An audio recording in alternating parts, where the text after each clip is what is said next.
सोचो, तुम एक रोमन सिक्का पकड़े हुए हो, रोम में नहीं बल्कि इंडिया की मिट्टी में मिला हो। ये छोटा सा मेटल का डिस्क अपनी जगह से हजारों मील दूर पुराने जमाने के कनेक्शंस की कहानी बताता है। सोचो, ऑगस्टस, टाइबेरियस जैसे रोमन एम्परर्स को, जिनके चेहरे सोने और चांदी पर छपे हुए हैं। उनकी करेंसी बहुत दूर तक ट्रैवल करती थी, इंडिया के चहल पहल वाले मार्केट्स तक पहुंचती थी।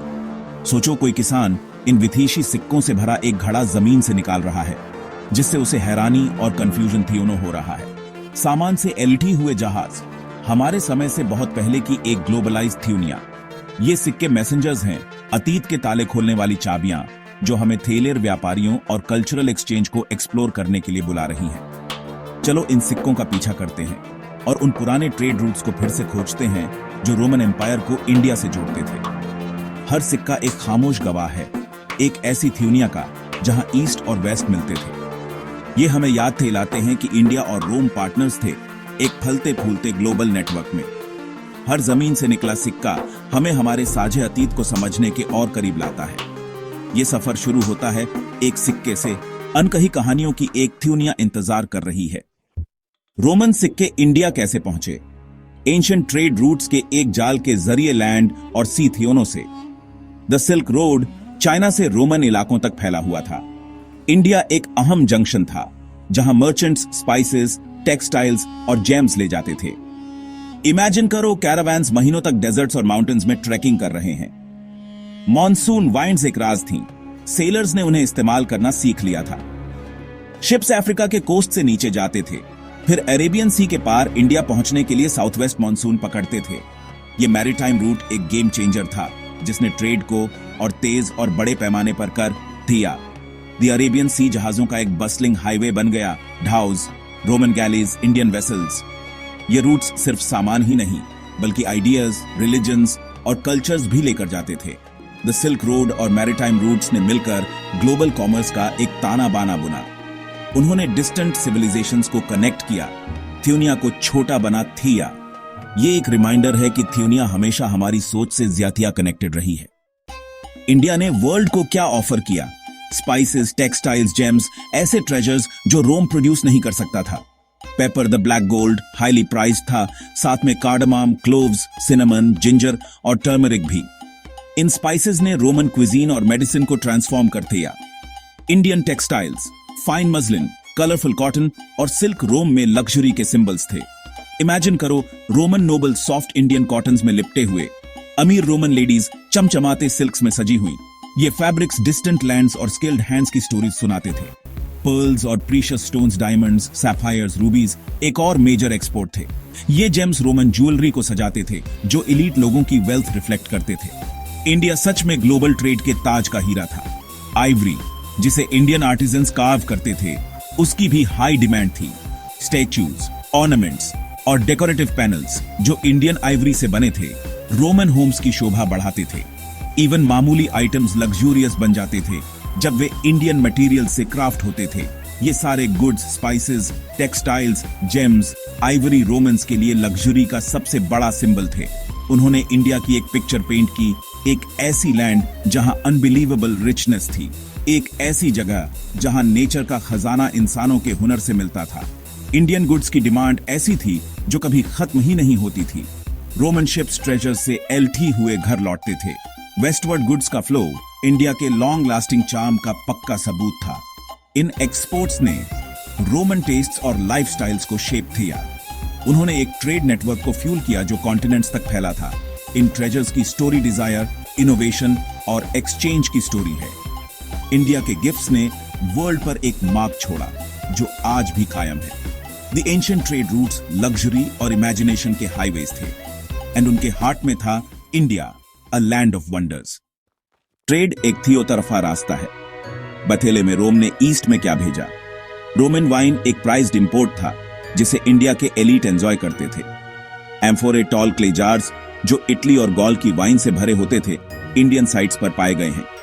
ये शार्ड्स एंशिएंट फीस्ट्स और कल्चरल एक्सचेंज की टेल्स सुनाते हैं। गोल्ड और सिल्वर कॉइन्स सबसे सिग्निफिकेंट रोमन एक्सपोर्ट्स थे। रोमन्स इंडियन गुड्स के लिए जेनरसली पे करते थे, इतना कि प्लिनी द एल्डर जैसे राइटर्स रोमन गोल्ड के ड्रेन होने की कंप्लेन करते थे। ये कॉइन्स इंडिया में अक्सर मेल्ट डाउन कर दिए जाते थे या बुलियन के तौर पर यूज होते थे। उनकी प्रेजेंस ट्रेड इम्बैलेंस को अंडरस्कोर करती है जो इंडिया के फेवर में था। रोम ने फाइन पॉटरी, ग्लासवेयर और वर्क्स ऑफ आर्ट भी भेजे। रोमन क्राफ्ट्समैन और एंटरटेनर्स कभी कभी ईस्ट ट्रैवल करते थे, अपनी स्किल्स और कल्चर लाते हुए। मेटल्स जैसे लेड, टिन और कॉपर और साथ ही कोरल भी ट्रेड होते थे। ये गुड्स रिटर्निंग शिप्स को भरते थे, एंश्योरिंग कि ट्रेड साइकिल चलता रहे। गुड्स का फ्लो कांस्टेंट और डायनेमिक था। ये एक्सचेंज तो वैल्यू में अनइक्वल था, थियोनो इकोनॉमीज के लिए क्रूशियल था। इसने इंडिया और रोम को म्यूचुअल डिपेंडेंसी के वेब में बांध दिया। इंडिया में रोमन गुड्स की प्रेजेंस फॉरेन इन्फ्लुएंसेस के लिए ओपननेस दिखाती है। रोमन क्राफ्ट्समैनशिप के लिए इंडियन एप्रिसिएशन ने कल्चरल मिक्स में और रंग भरे। ट्रेड सिर्फ लग्जरी के बारे में नहीं था, ये कनेक्शन के बारे में था। हर आइटम स्टोरीज, स्किल्स और आइडियाज कॉन्टिनेंट्स के पार ले जाता था। इंडो रोमन एक्सचेंज डिजायर और इनोवेशन का एक डांस था। इसने टेस्ट्स, इकोनॉमीज और सोसाइटीज को थियोनो साइड्स पर शेप किया। इस ट्रेड की लेगेसी आर्टिफैक्ट्स और ट्रेडिशंस में विजिबल है। ये हमें रिमाइंड कराता है कि कॉमर्स कनेक्शन के लिए एक पावरफुल फोर्स है एंड एक्सोटिका की थर्स्ट ने हमेशा ह्यूमन क्यूरियोसिटी को ड्राइव किया है। ये सारा ट्रेड कहां होता था? इंडिया के वास्ट कोस्ट लाइन के किनारे एंशिएंट पोर्ट्स फल फूल रहे थे। ये शिप्स और गुड्स के लिए एक थेम लाइवली गेटवेज थे। भाषाओं, मर्चेंट्स और सेलर्स का एक शोर शराबा। मुजिरिस मैलाबार कोस्ट पर स्पाइस रूट का हीरा था, जो इंडिया के स्पाइस गार्डन्स को रोमन टेबल्स से जोड़ता था। यहाँ मिले रोमन कॉइन्स और पॉटरी इसके इंपॉर्टेंट रोल को पक्का करते हैं। और उत्तर में भरूच ने अंथेरूनी इलाकों को सी से कनेक्ट किया, जहां से टेक्सटाइल्स, एगेट और कार्नेलियन बाहर भेजे जाते थे। नर्मथी या नंथेई ने भरूच को सिथियों तक एक स्ट्रेटेजिक हब बनाए रखा। पूर्वी तट पर कावेरी पट्टिनम ने मोती और बढ़िया टेक्सटाइल्स बाहर भेजे और रोम व साउथ ईस्ट एशिया के साथ ट्रेड में अपनी भूमिका निभाई। पुरानी किताबें इन पोर्ट्स को अमीर कॉस्मोपॉलिटन सिटीज के तौर पर दिखाती हैं। ये बंदरगाह कल्चर्स के मेल्टिंग पॉट्स और इकोनॉमिक ग्रोथ के इंजन थे। आर्कियोलॉजिकल चीजें और हिस्टोरिकल रिकॉर्ड्स उनकी विरासत के गवाह हैं। पुराने भारत के पोर्ट्स इंडिया के समुद्री सितारों के ब्राइट स्टार्स थे। उन्होंने इंडिया को थ्योनिया से कनेक्ट किया और थ्योनिया को इंडिया से। रोमन्स इंडियन गुड्स के इतने दीवाने क्यों थे? एक्सक्लूसिविटी और क्वालिटी की वजह से। इंडिया के स्पाइसेस, टेक्सटाइल्स और जेम्स अनमैच थे, डिस्टिंक्शन और स्टेटस के marks. The Roman elite luxury चाहते थे और इंडियन गुड्स उनकी ओनप्यूलेंस की कल्चर में परफेक्टली फिट होते थे। स्पाइसेस ने फूड में एक्साइटमेंट ऐड किया, सिल्क्स और कॉटन्स ने एलिगेंस लाई, ज्वेल्स और आइवरी ने होम्स को एडॉर्न किया। इंडिया को फेबल्स और वंडर्स की लैंड के तौर पर देखा जाता था। ईस्ट से आए गुड्स एक्सोटिक होने का ऑनरा रखते थे। मर्चेंट्स और स्टोरी टेलर्स ने टेल्स को एम्बेलिश किया, जिससे डिमांड फ्यूल हुई। कुछ इंडियन गुड्स के प्रैक्टिकल यूसेज भी थे। स्पाइसेस फूड प्रिजर्व करते थे और मेडिसिन में यूज होते थे।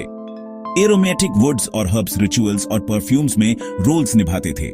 लग्जरी, मिस्ट्री और यूटिलिटी के ब्लेंड ने इंडियन गुड्स को इरेजिस्टिबल बना दिया। हाई प्राइसेस और पेरिलस जर्नीज के बावजूद रोमन डिमांड सेंचुरीज तक बनी रही। इंडियन प्रोडक्ट्स रोमन मार्केट्स में स्टेपल्स बन गए। इंडिया के एलियोर ने रोमन टेस्ट्स और इमेजिनेशन को शेप दिया एंड ईस्ट के लिए फैसिनेशन कभी फेड नहीं हुआ।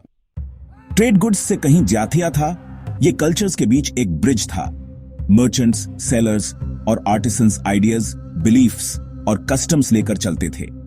रोमन ट्रेडर्स इंडियन पोर्ट्स में रहते थे, लैंग्वेजेस सीखते थे और लोकल वेज को अडेप्ट करते थे। इंडियन मर्चेंट्स वेस्ट की ओर वेंचर करते थे, अपने ऑन इन्फ्लुएंसेस लाते हुए। इन इंटरेक्शंस ने एक जाथिया कनेक्टेड एंशिएंट वर्ल्ड को शेप दिया। रोमन आर्किटेक्चर और आर्ट ने इंडिया में सटल मार्क्स छोड़े। इंडियन फिलॉसफीज और नॉलेज वेस्टवर्ड ट्रैवल करने लगे। लैंग्वेज एक्सचेंज का एक ही एरिया थी। पेपर जैसे वर्ड्स अपने रूट्स संस्कृत से ट्रेस करते हैं। फॉरेन कम्युनिटीज ने कॉस्मोपॉलिटन पोर्ट सिटीज क्रिएट की। यवनाज, ग्रीक्स और रोमन्स का जिक्र इंडियन टेक्स्ट्स में ट्रेडर्स और आर्टिसंस के तौर पर मिलता है। इन इंटरेक्शंस ने ब्रॉडर वर्ल्ड व्यूज और एक्सेप्टेंस को फॉस्टर किया। ट्रेड ने एक लार्जर वर्ल्ड का ह्यूमन फैब्रिक बुना। ये अंडरस्टैंडिंग, इंटीग्रेशन और शेयर्ड एक्सपीरियंस के बारे में था। इन कनेक्शंस की लेगेसी लैंग्वेज, आर्ट और कल्चर में आज भी जिंथिया है। रोमन गोल्ड और सिल्वर के फ्लो ने इंडिया की इकोनॉमी को ट्रांसफॉर्म कर दिया। Agriculture, especially pepper cultivation, Malabar coast पर बूम हुआ। दी टेक्सटाइल और माइनिंग इंडस्ट्रीज फ्लरिश हुई, जॉब्स और प्रोस्पेरिटी क्रिएट करते हुए। रूलर्स को टैक्सेस और ड्यूटीज से बेनिफिट हुआ, जिससे पब्लिक वर्क्स और आर्ट्स को फंडिंग मिली। पावरफुल डायनेस्टीज जैसे सातवाहनाज और चेराज अपनी स्ट्रेंथ का ज्यादातर हिस्सा इस ट्रेड को ओवे करते थे। अर्बन सेंटर्स जैसे मुजिरिस और भरूच सोफिस्टिकेटेड सिटीज बन गए। एक वेल्थी मर्चेंट क्लास उभरा, जिसने सोसाइटी और पॉलिटिक्स को इन्फ्लुएंस किया। शिप बिल्डिंग और नेविगेशन में इनोवेशन हुआ, इंफ्रास्ट्रक्चर इंप्रूव हुआ, रोड्स, वेयर हाउसेज और पोर्ट्स। द इकोनॉमिक बूम ने स्किल्स और एक वाइब्रेंट आउटवर्ड लुकिंग सोसाइटी को फॉस्टर किया। इंडो रोमन ट्रेड ने इंडिया के ग्लोबल एंगेजमेंट के लिए फाउंडेशन बिल्ड की। इंडो रोमन ट्रेड का गोल्डन एज तो ढल गया, बट कनेक्शंस बने रहे। पॉलिटिकल चेंजेस और न्यू पावर्स ने ट्रेड को शिफ्ट किया, बट लेगेसी बनी रही। इंडिया में रोमन कॉइन्स विजिबल सिंबल्स हैं, बट इंपैक्ट ज्यादा डीपर था। इस ट्रेड ने इंडिया और वेस्ट के बीच फ्यूचर इंटरैक्शंस की फाउंडेशन रखी। इंडिया की रिचेस की लैंड के तौर पर रेपुटेशन ने एक्सप्लोरर्स को सेंचुरीज तक ल्यूर किया। इंडो रोमन ट्रेड के गोस्ट ने यूरोपियन एक्सप्लोरेशन और कॉलोनियलिज्म को ड्राइव किया। कल्चरल एक्सचेंजेस ने एक वाइडर वर्ल्ड की अवेयरनेस को बढ़ाया। इंडिया ने वर्ल्ड के साथ एक मेजर प्रोड्यूसर और एक्सपोर्टर के तौर पर एंगेज किया। इंडिया में रोमन कॉइन्स की स्टोरी ह्यूमन कनेक्शन और एम्बिशन का टेस्टमेंट है। ये कॉइन्स शेयर्ड हिस्ट्री के एक मैग्निफिसेंट चैप्टर के साइलेंट विटनेसेस हैं।